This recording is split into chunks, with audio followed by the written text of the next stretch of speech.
Well, I think about the shoeless man taken to an extreme. You know, most of us love the first spring day that you can kick your shoes off. But nobody had calluses on their feet like he did. And he was that way with spiritual things too. You know, most of us, we kind of have a brush with God, and we are enamored and frightened and pulled in, but it's always kind of that barely leaning in.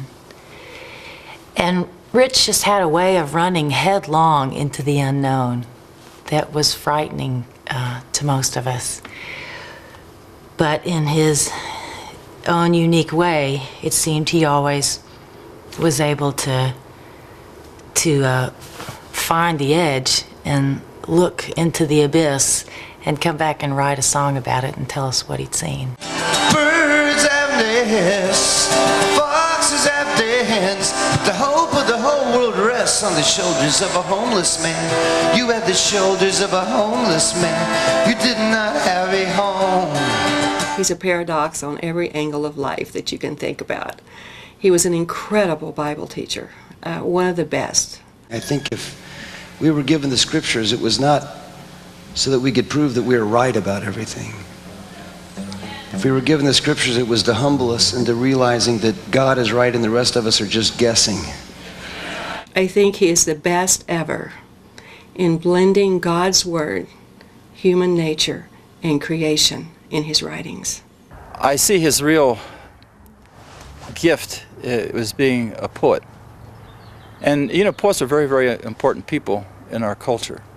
Some people picture poets as sort of capturing what everybody else believes and sort of putting it into words, and that it's really the words of the people. He came without an axe to grind. He did not toe the party line. No undersight came to the blind. You had no stones to throw. No, you had no stones to throw. And I think that's one thing that Rich and St. Francis had in common, is that they were both poets. They both had a vision, and they were willing to live that vision. Their poem was probably their life, not so much what they wrote. To Rich, music was everything. His focus of his life, he recognized that God gave him a specific gift in a specific area. All the other places that he tried to express himself, he met with somewhat mixed results. But with music, he had it.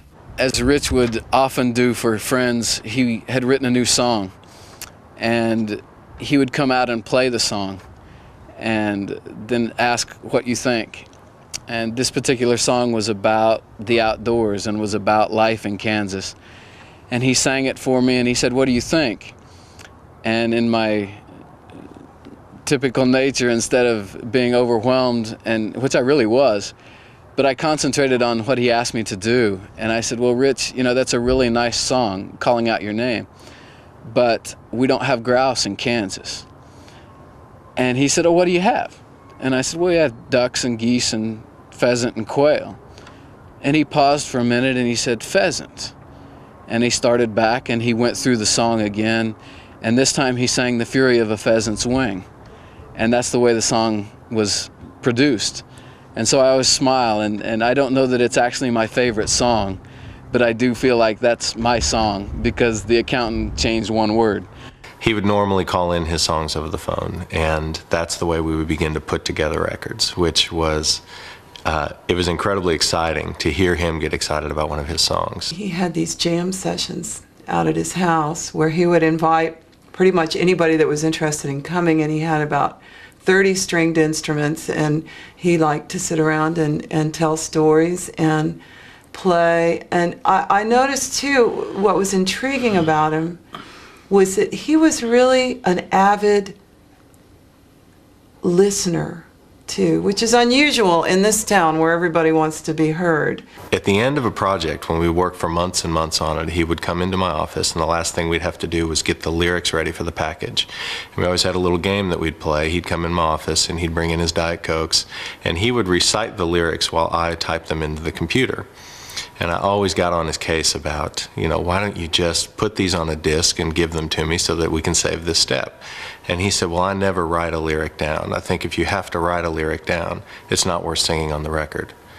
And when he said that to me the first time, I didn't believe him. But as our relationship grew and as we went record to record to record, and he would recite me 10 to 12 songs, top to bottom, and not miss a word, I believed him.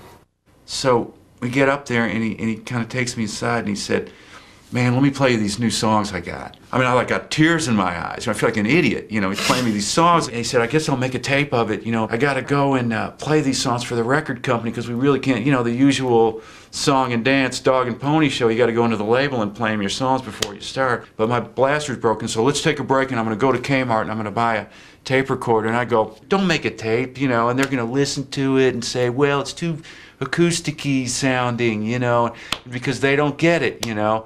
And no offense to anybody who ever sees this. And so I'd say, just march in there and play the songs for them, and then record them the way you want to record it. You'll win, you know. That's your best bet, you know. And so he's all, yeah, I'm not going to record them. I'll go in there and play them for him. Then he, for some reason or other, he goes and he gets his tape player and he records the songs, you know. So very fortuitous. Rich and I were together, and he had written Hard to Get. And I remember asking him to play it for me, and it was different. His reaction was different, and it was different. He had tears in his eyes before he had even started playing the song. And when he was finished, he still was teary about it. And you know, I said, wow, it was great, and I liked it. How do you do that? And he said that all these songs are in him. It's just if he has the guts to pull them out. And I think it's fortunate for all of us that a man like him had the guts.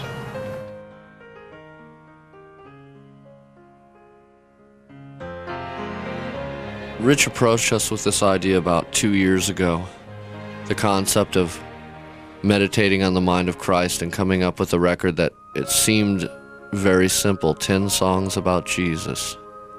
He had told us that he felt it was the most important record that we would ever make, that he would ever make. Someone told me upon hearing the record that they said, isn't that just like Rich to do his best work and give it away? It's interesting making the record without Rich in that I think for the first few days that we were tracking, I kept expecting him to walk in the room because his music was so much a part of, you know, who he was. I mean, poured so much into it. You can't really divorce the man from the music. And it lives, it kind of lives beyond him. And I kind of, I mean, I expect him to keep coming in and say, boy, that sucks, you know, let's do that again. There's a quality to his music which is very gripping. The players today have even commented that there's a spirit about the music, and I think they've dug in that much more. I was talking to one of the French horn players who was kind enough to inquire about who Rich was. Rick started talking to him about Rich's life because the man was intrigued. We got a chance to share a little bit about it, about who he was, and he brought up the point that the music really, he felt like he knew a little bit about the man from the music. I think when I think of Rich, I think of that passage in John chapter 3 where Jesus talked about the wind blowing wherever it pleases. Nobody knows where it's coming from, nobody knows where it's going. It's kind of unpredictable and free. And Jesus isn't talking about the Holy Spirit there, he's talking about all those who live by the Spirit. And it seems to me that Rich Mullins lived that kind of a way. He was very unpredictable, but he was someone who had this very focused idea of following Jesus. He wasn't interested in following leaders or following denominations or doctrines. And in Northern Ireland, for me, those things, you look over your shoulder and you look around to see if you're pleasing other people. Rich only wanted to please Jesus. And, you know, you didn't know where he was coming from. You didn't know where he was going to go. In a beautiful sense, he's like the Spirit of God in that sense. He seemed to be moving against whatever currents were in prevailing at the time. This is why we need artists, because they express the inexpressible. They express for us a lot of times what we can't express for ourselves. You can see in his eyes that there is this deep, soulful, just something deep down inside. He had this idea that he was Irish. You know, when people go to Ireland, they come back and they have those really beautiful big sweaters, real big, bulky, and they've got all kinds of stitches and stuff in them. Well, they started doing that because each of those different stitches, it's different charms and prayers and stuff that they would weave into their husbands' sweaters. And so that if it worked, then their husbands would come back alive, and if it didn't, because fish don't eat wool, they could tell who was who by what sweater was on him. I've no idea where it came from. I think he was half Irish and half everything and half about 5 different things, which he can't be half of, but he wanted to have a claim to it. And I'm not sure whether that was his name, Mullins, or whether it was coming to Ireland and seeing it and falling in love with some kind of mythology of it. But certainly The Colour Green was an Irish song, and the Chieftains I know influenced that, and he played the hammer dulcimer a bit like the Chieftains would if they'd ever seen a hammer dulcimer.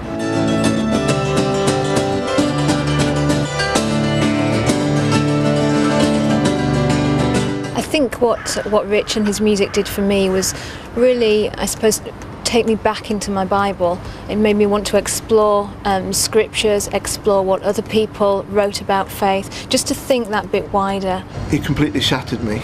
I sat with him in a car for an hour journey, and at the end of it I realised that this guy lives in a shack in the middle of nowhere, teaching kids between 4 and 5 or 5 and 7 music. And he just feels so alive to me, and I felt so dead at the time, just talking to him. And I came back from that thing, realizing how much I appreciated life. Jesus, Ayoshone. Jesus, Ayoshone. Jesus, Ayoshone. Bizarre Shikane. Rich was always cool. He loved kids. Rich was more at home with those kids, I think, than anywhere else. And then kids just loved him. He was a good friend to me, and he showed me how to be a better Christian. The one thing about Rich was that he loved the people, and that he wanted to see the Navajo nation to one day become a Christian nation. He found what people look for, what people want. He found here. He found himself. And through that, he wanted to give what he found to our people. And that was the gospel.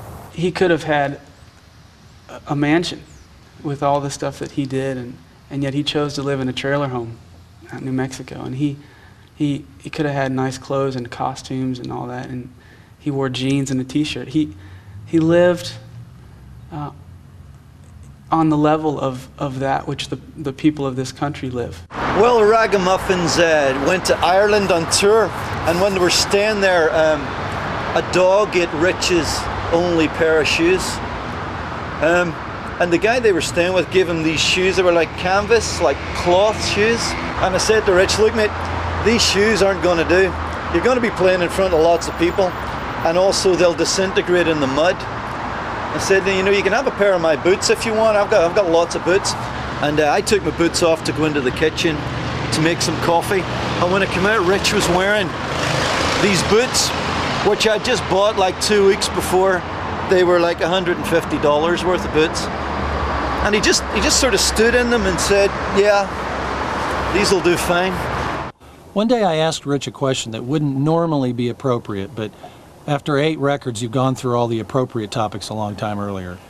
I said, bro, what's a typical quarter for you in writing income? Because songwriters get paid every quarter. And he said, I don't know. I said, you don't know? I mean, which kind of didn't surprise me because he was so flaky, especially about that kind of thing. So I was trying to lead him to the answer. So I said, well, don't the checks come to your house? He said, no, they don't. I said, where do they go? They go to my church. Why do they go to your church? Well, they go to this board of elders that works kind of heads over my ministry. And I'm paid the average annual salary of whatever a working man in America is for whatever year it is. And I think that year it was like $24,600. And everything else is either given away or used to, retirement or whatever. And if I knew how much it was, it'd be so much harder to give it away. And then I saw him again last year at a Cornerstone Festival, and you know how like $150 boots really stick in your mind? And I said to him, "Hey Rich, whatever happened to those boots I gave you?" And he said, "I just gave them to some kid on the reservation." So I guess in a kind of an indirect way, Rich Mullins was really responsible for me giving my very best to the poor without me ever knowing it.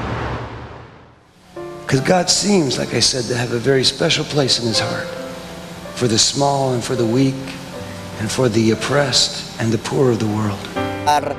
Algo a comer, y recuerdo que la primera vez que los visité estaban unos niños durmiendo en un colchón, casi sin nada que comer, inclusive sin agua limpia porque el agua la recogen de unos pozos.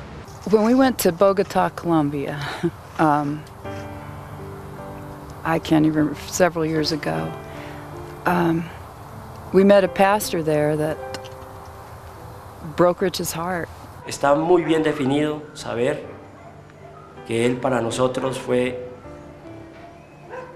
una persona grata y bien recibida y que Dios puso en su corazón el ayudarnos. They sort of had a cement block, then they were trying to have a school there and a church, and there was nothing else in this area, no school, no churches. And when he came back, he decided that, well, I want to spend this tour raising money for that pastor to have what he needs.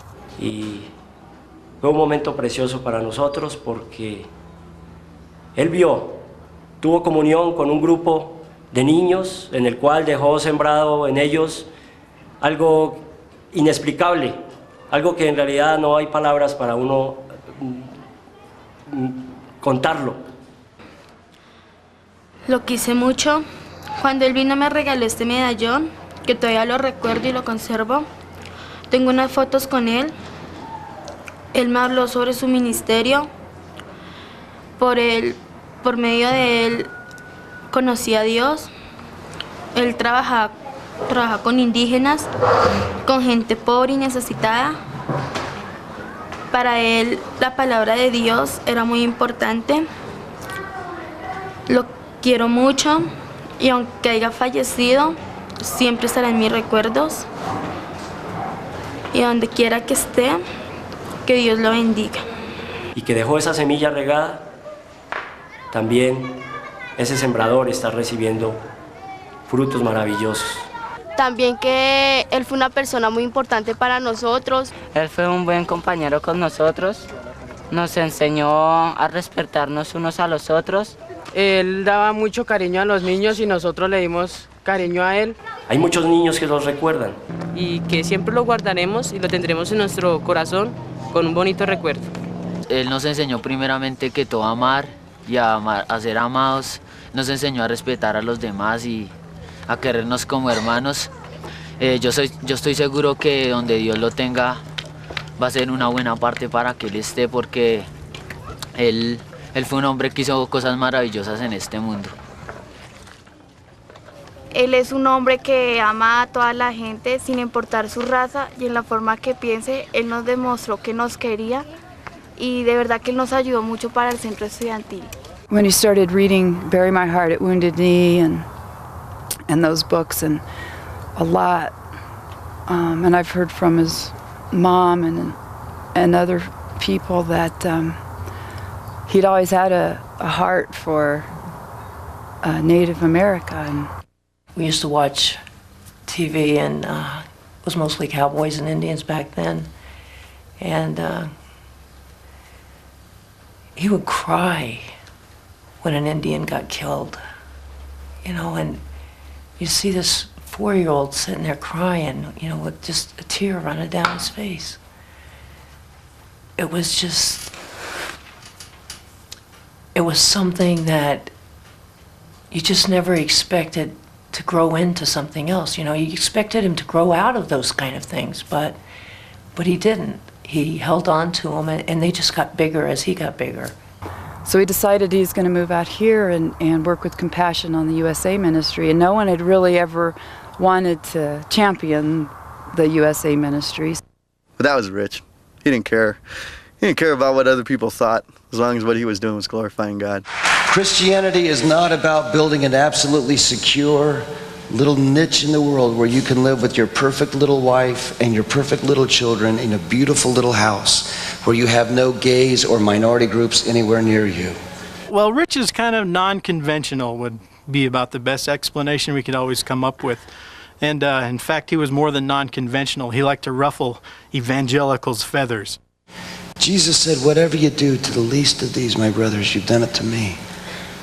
And this is what I come to think. That if I want to identify fully with Jesus Christ, who I claim to be my Savior and Lord, the best way that I can do that is to identify with the poor.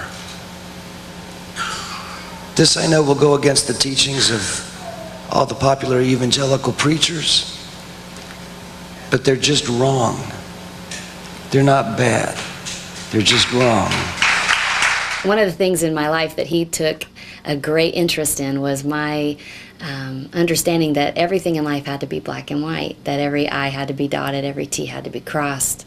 God had to be understandable and convenient. And he aggressively came at that notion and blew my belief system completely apart. He had this like special kind of wisdom in this little tiny body when he was a kid. He just seemed to understand things so much better than I did, or that I could imagine anybody could. And I thought he had things pretty screwed up in his head at that point. But as I got older, I realized it was me that was screwed up and not him. I'd grown up in the church setting, a very traditional church setting, and had a very harsh picture of God, that he was waiting for me to mess up and was going to get me, was going to punish me, and hear all the things that I had to do, all the things I had to follow to be pleasing to him. And then I meet Rich, and he meets none of these things. And I see this, and according to everything I've been taught, God should just be blasting him right and left. And then I watch God use him in ministry, and I watch God who's blessed him with talent and uses him to touch people's lives, and I look at him and I know that God likes him. If you knew him well, when he got on stage, you always had this knot in your stomach. Because you knew that he was going to be honest. It could blow up at any moment. That's right. Bible's okay until you start reading the Psalms, and then it really wigs out. All that vengeance and stuff. Of course, that's the part I especially like. I know vengeance is mine, thus saith the Lord, but I just want to be about the Lord's business.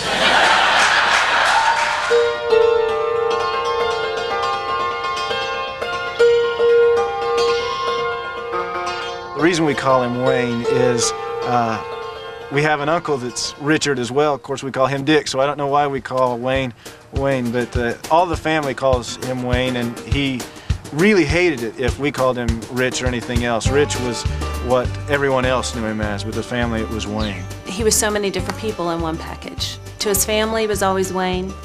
When he came to school, I immediately knew him as Richard and called him Richard Wayne, and then the youth group all called him Chard. He goes to Nashville, and he's rich. It was a good thing he went into music because he was very inept at the farm. He was driving the tractor one day and the wheel fell off, and just about everything he tried seemed to go the wrong way, even though he tried hard. My dad always had a job that he got up in the morning. He knew where he was going, he knew what he was going to be doing, what he was going to make, and my life has been very similar. But Wayne lived every day, it seemed like, not knowing what the next day held. But he trusted that God would take care of him, and God did. Wayne was a funny kind of kid. He was the kind of kid when you ask him what he wanted to be when he grew up, he wanted to be a missionary. And I always found that to be very, very strange. You know, no policeman, no fireman. He wanted to be a missionary. Rich was just like everyone else, only more so. And I think that's kind of who he was. I mean, he was like, he did everything sort of in a big way. The cool thing about him as a roommate was, at the end of the month, he would come in and pay his bills. He wouldn't use a check, he would pay in cash, which I thought was great. So it's interesting to look back at what little possessions he had and the fact that he paid in cash. It seems like he was just kind of passing through, that he didn't hold on to very many material possessions. He was always out there on the edge, trying to grasp every ounce of life that he could, trying to get every last drop. He had a joy that was infectious, and you were always in his life if you were ever in it once. I think we all knew that that we were going to have to share him with the world, and that he was much more special than we even knew. It was about community. He just wanted to make sure that people felt included. He built a community wherever he went, and of course he was all over the place building those. But I think it's a classic example of somebody taking a weakness in them and turning him into a positive, because the weakness was his incredible fear of being lonely. So he built community. What touched me so much was how he invested his life in other people, and he was motivated by a lot of his own suffering to turn towards other people and to get involved with them. When Rich came to the Little Portion Hermitage, he came with a group of people. And that group of people, along with Rich, was very interested in a radical community lifestyle. And they found that within Franciscanism and within some of the Christian monastic heritage. And they wanted to live that in today's world in a contemporary way. And so they formed what's called the Kid Brothers of St. Frank, modeled after St. Francis's life. And we were a part of that, and still are. And he laid out for us over a 3-day period the 3 vows of being a Franciscan brother, of obedience, chastity, and poverty, and what those meant and what they looked like to be lived out. And Rich was fond of saying that he wanted to follow as closely in St. Francis's footsteps as he could without becoming a Catholic monk. And a lot of that was because he said he was too wimpy to be a Catholic monk. Francis was converted. You know, he gave away everything. It was just a joy of the Lord was in him, and nothing else mattered. And he cared about people that didn't have. He cared about people that had. He wasn't attached to materialism or anything like that. It was just, Francis wanted to emulate Christ, and I came to learn that that's what Rich Mullins was doing. You know, so one time I just said, Rich, you are the most Hebrew person I know. I mean, because, you know, they attribute everything to God. And I wasn't going out of my way to give him a compliment or nothing, but I think he was really proud of that. He kind of reminded me of Rabbi Abraham Heschel. When Heschel was dying, he said to his friend Sam, never once in my life did I ask for money, power, success, fame. I asked for wonder, and he gave it to me. Of course, all of us being creative types, none of us really fit in. And all of us being lousy joiners. And Rich, he was the king of all of this. He was the ultimate dichotomy. Went to a Quaker school. The Roman Catholic thing was really intriguing to him. And it kind of used to crack me up because I fit in better than Rich fit in, you know, in my mind at least. But you'd be at a concert and you'd see 1,000 people out there, the whole spectrum of Christian belief out there, and every one of them thought, oh, Rich, he must be a part of my tradition. He's probably coming from exactly where I'm coming from. And ultimately, I think that's because his message was grace. He really focused in on the grace of Jesus. God gave Rich that sense of wonder that's reflected both in his music and in his personal life. He shared everything with God, his joy and his pain, and he shared everything with those around him. I guess he kind of wore his heart on his sleeve, and so you notice pretty quickly that he was far from flawless. And I think that's why people were attracted to him. I've been traveling around now for about 15, 20 years. Do I look like it? Everyone always says, you look so tired, can we pray for you? I'm like, man, if I didn't look tired, you should pray for me. I would have had to have made a deal with the devil to not look tired. I deserve to look this way. I've abused myself as much as possible in the last 20 years, which is fine with me. Because I figure sooner or later life's going to kill us all. You may as well go out doing something you love to do, or eating something that you like to eat, like cholesterol. And he said in the same way, we need to empty ourselves of ourselves in order to fill ourselves with the love of God, in order to make us beautiful. The incredible thing about Rich's faith was the fact that it was always shaping him. I think of the lyrics from the song Creed. I believe what I believe is what makes me what I am. I did not make it, no, it is making me. Yes, so often as Christians, you know, what we believe is kind of what we are. It's kind of this little pedestal we stand on. But in Rich's heart and his mind, it was always the process. It was what it was doing to him. It wasn't what he was. It was what it was doing to him. But I did not make it. No, it is making me. It's the very truth of God, not the invention of any. When my son was born, he was born with a birth defect, and was going to require several surgeries. And the family, you know, was real upset about it and felt bad about it. And I wondered what I had done wrong. And I was very angry with God at the time. And I got a call from Wayne, and he said, "I'm so proud of you." And I said, "Proud of me for what?" And he said, "I'm so proud that you're my sister." He said, "Don't you realize that God only gives kids with special needs to special people that he knows can give them special love?" One of the most touching things about Rich that I'll always remember is the way in which he interacted with our daughter. 2 years ago, we had a little girl born who was born with severe birth defects and wasn't expected to live. This is a song I wrote for a little girl who wasn't supposed to get born because the doctor said she would never survive the birth. And she was born, and a couple days later he said, well, she won't survive the week. She survived the week, and a month later he said she won't live a year. And now after about 16 months, she weighs 12 pounds finally, and I think Madeline prays for us all. She is still with us and doing well despite all the setbacks. But Madeline really touched a deep place in Rich's heart. Within this little lullaby contains glimpses of what heaven is about. He describes in a short bridge of the song the gems, you know, and how the gems stud the streets and the walls, and cobble shine golden like emeralds shine green, you know, and he talks about the angels who watch, and how God gladly bends just to hear Madeline when she prays. Even though she's profoundly deaf, Rich used to like to whisper his prayers into her ear, because he said Madeline was his best prayer partner, because she was always praying.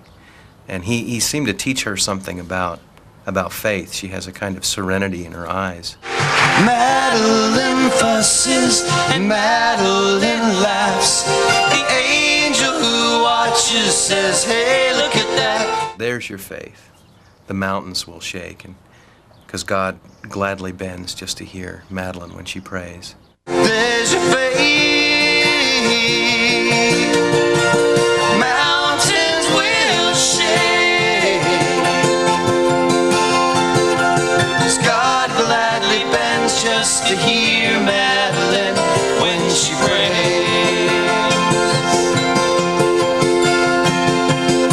God gladly bends just to hear Madeline when she prays.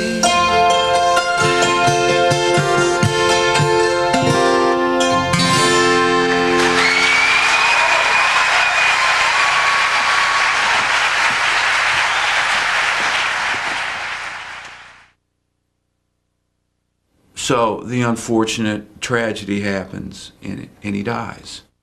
You know, Saturday morning when I got the call that Rich had been in an accident and that he was killed, I was sobbing and everything, but I was like, of course. This is what was the plan all along. And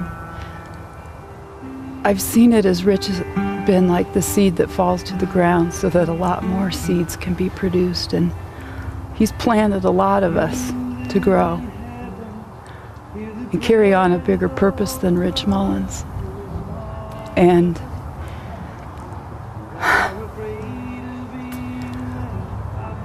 I think that Rich's life is just beginning. I love you, Rich. It was about 2 weeks before Rich died. We spent a couple hours on the phone, and he was tired. He was pretty beat up, road weary. He'd been out touring quite a bit, and I said, Rich, you got to come home. You know, come to Arizona, come to New Mexico, relax a bit. And he said, home. Now, that's an interesting idea. He said, I just spent a day with my mom, and at the end of the day, I got up and said, Mom, I got to go home. And she said, home, Rich? Chicago is home? That's where he was headed. And then he told me, he said, Tom, nothing's familiar to me in my life right now. He said, I've moved, I've changed cities, I've changed record companies. My best friend Beaker, we're not spending the time we used to. My dog Bear, my manager's different. He said, I don't recognize anything in my life. He said, but that's okay. He said, I guess I'll keep singing. I think looking back, and even at the time I thought, you know, he's looking for a home. Doesn't quite have one just yet. Él siempre estará en nuestro corazón y en nuestro recuerdo. A todos mis compañeros que están acá, que lo recuerden. Now that he's gone, I find myself reevaluating what I'm doing with my life. I mean, I think he taught us a lot, and he also was just an unbelievable songwriter. And I'm gonna miss his songs because there's nobody who wrote like Rich Mullins. 2 nights after Rich died, we were all sitting around a table reminiscing. A bunch of his friends, and Jimmy Abegg pulled out 2 sheets of paper with the lyrics to the last 2 songs that Rich wrote. And as he read those lyrics, I just sat there, stunned at the power of those words. If there's a better songwriter in Christendom, I don't believe I know who it is. I think Rich saved his best work for last. He knew that it took a lot of love to love him, and that he needed people around him who could love, and we loved him. I think he did believe that things were passing away, and he knew that what would last would be faith, hope, and love. Back in Britain, we've got a saying that if someone's really drunk or if someone's really happy, we would say, I don't know what you're drinking, but I'll have a pint of that as well. And in a sense, I think the church really should be like that. And I honestly believe the night that the Ragamuffin Band and Rich Mullins and my band were all in this little bar, the people who were standing there drinking the beer and the wine and the whiskey saw something that they wanted to have. And I think that night, you know, people were saying, well, I don't know what these guys have. I don't know what Rich Mullins has, but I'll have a pint of that as well. I don't know why or how we hooked up, but I'm really glad we did. He loved me like a brother. He treated me with a great deal of respect. Rich's appetite for sin was probably greater than even my own. But his pursuit of God and his decision to embrace God far outweighed his appetite for sin. Someone said that you know a saint by how alive they make you feel, not by how much they show to you, but by how little they conceal. You left us with broken hearts and souls. Our hope is feebly attempting to temper it. We lost so much more than skin and bone. You are the world as best as I remember it. The last image that I took of Rich was in right outside of Dublin, Ireland, and we were on this this huge hill with these castle ruins at the top of the hill, And we had gotten done with a shoot, and as we're walking down, we're starting to walk down, I said, hey man, just stay right here for a minute. And because I always like to look back up at people and see what they look like, kind of silhouetted against the horizon line. And so we got down the hill, and I look back up, and there's just a little tiny Rich on this huge hill in the midst of all these ruins. And I said, hey man, put out your arms. And he goes, oh, like Jesus, you know? And I said, no, lower them a little bit. And you look like an arrow. That was the last image I think I took of him. And he's just pointing in the right direction. There's a scene in Thornton Wilder's play, The Angel That Troubled the Waters, that to me really captures the essence of the life and the spirituality of Rich Mullins. The scene is a doctor comes to the pool every day wanting to be healed of his melancholy and his gloom and his sadness. And finally, when the angel appears, the doctor, he's a medical doctor, goes to step under the water. The angel blocks his entrance and says, no, step back, the healing's not for you. The doctor pleads, but I've got to get in the water, I can't live this way. The angel says, no, this moment is not for you.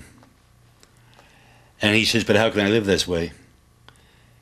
And the angel says to him, doctor, without your wounds, where would your power be? It is your melancholy that makes your low voice tremble into the hearts of men and women. The very angels themselves cannot persuade the wretched and blundering children of this earth as can one human being broken on the wheels of living. In love's service, only wounded soldiers can serve. And to me, the theme of that story is the theme of Rich Mullins' life. All grace, all light, all truth, all power, inspiration are communicated through the vulnerability, the brokenness, the utter honesty of men and women who have been shipwrecked, heartbroken, broken on the wheels of living. In love's service, only wounded soldiers can serve. And to me, the power of Rich Mullins' life lay in the power of his brokenness, the power of his unblinking honesty, his deeply moving sincerity. And God, I miss him. But to my dying day, I will boast and with honor say Rich Mullins was my friend. So go out and live real good, and I promise you if you do, you'll get beat up real bad. But a little while after you're dead, you'll be rotted away anyway. It's not going to matter if you have a few scars. It will matter if you didn't live. And when you wash up on that other shore, even though you've been disfigured beyond any recognition,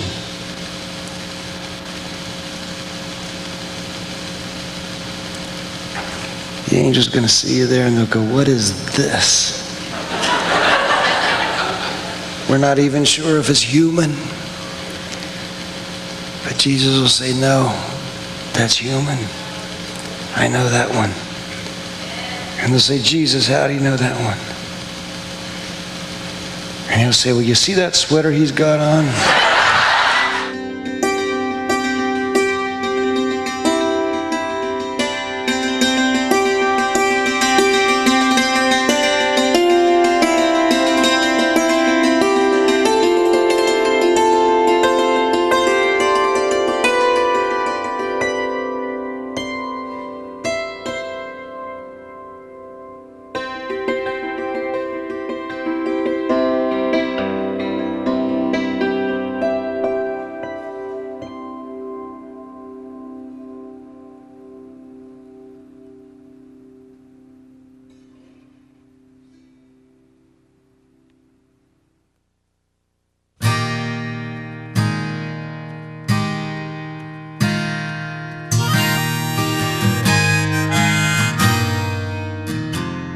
It was said this man was of no reputation, yet he could stop a rising storm. gesture of his hand, but he chose to use his hands to heal. Hearts of darkness, hearts of stone, just like mine, would be revealed. He was a man of no reputation, and by the wise considered a fool. When he spoke about faith and forgiveness in a time when the strongest arms rule. But this man of no reputation loved the weak with relentless affection, and he loved all those poor in spirit just as they were. He was a man of no reputation.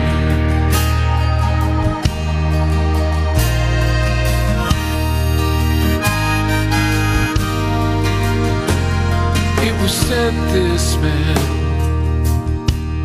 brought only confusion, that he'd achieve his ends by any means, and the truth would bring revolution. And for once they were right. The truth set us free. The hearts of the captive were his only concern, and the powerful knew their days were ending. Oh, he was a man of no reputation, and by the wise considered a fool. When he spoke about faith and forgiveness in a time when the strongest arms rule. But this man of no reputation loves us all with relentless affection, and he loves all those poor in spirit. Come as you are to the man of no reputation.